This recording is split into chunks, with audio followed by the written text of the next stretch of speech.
السلام علیکم ورحمۃ اللہ وبرکاتہ۔ سائل کا سوال ہے کہ میں اگر 1 روپیہ صدقہ کرتا ہوں، اور میری عادت ہے کہ میں اکثر کرتا رہتا ہوں، کبھی میں اپنی طرف سے کر دیتا ہوں، کبھی اپنے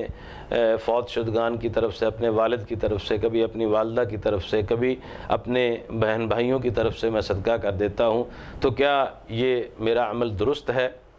اور کیا میرے 1 روپے کے اندر، صدقے کے اندر 1 روپیہ جو میں نے صدقہ کرنا ہے، اس کے اندر میرے بہن بھائی اور میرے والدین بھی اجر میں شامل ہو سکتے ہیں اگر میری ایسی نیت ہو؟ بسم اللہ والصلاۃ والسلام علی رسول اللہ۔ جی ہاں، اس میں کوئی قباحت نہیں ہے، انسان 1 روپیہ صدقہ کرے اور نیت کر لے کہ وہ والدین کی طرف سے ہے یا بھائیوں کی طرف سے ہے، تو انسان کو بھی اس کا اجر ملے گا، اور انسان نے جن کے بارے میں نیت کی ہے، جن کی طرف سے صدقہ کیا ہے، انشاءاللہ العزیز ان کو بھی اس کا اجر ملے گا، اس لیے کہ اللہ رب العزت والجلال کا فرمان ہے کہ ان اللہ لا یضیع اجر من احسن عملا۔ جو بھی انسان اچھا عمل کرتا ہے، اللہ رب العزت والجلال اس کا وہ عمل ضائع نہیں کرتے۔ اس لیے انسان اگر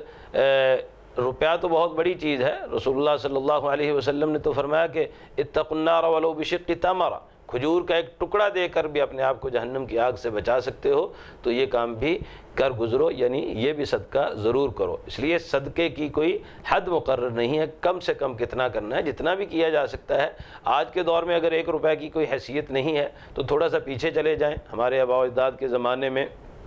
20 25 30 سال پہلے روپے کی بڑی حیثیت ہوتی تھی، تو اگر اس وقت صدقہ کیا جا سکتا تھا 1 روپیہ، تو آج بھی صدقہ کیا جا سکتا ہے، اور جن کی طرف سے انسان نیت کرے گا انشاءاللہ العزیز اللہ رب العزت والجلال دینے والے کو بھی اجر سے نوازیں گے، اور ان کو بھی اجر سے نوازیں گے جن کی طرف سے انسان نے صدقہ کیا ہے۔ یہ عادت ڈالنی چاہیے، روزانہ کی بنیاد پر انسان کو چاہیے کہ خود بھی صدقہ کرے اور اپنی اولاد کو بھی اس کی عادت ڈالے، اور اس کے لیے کوئی حد نہیں ہے، جتنا بھی انسان کے اندر طاقت اور استطاعت ہے وہ صدقہ کر سکتا ہے۔ والسلام علیکم ورحمۃ اللہ وبرکاتہ۔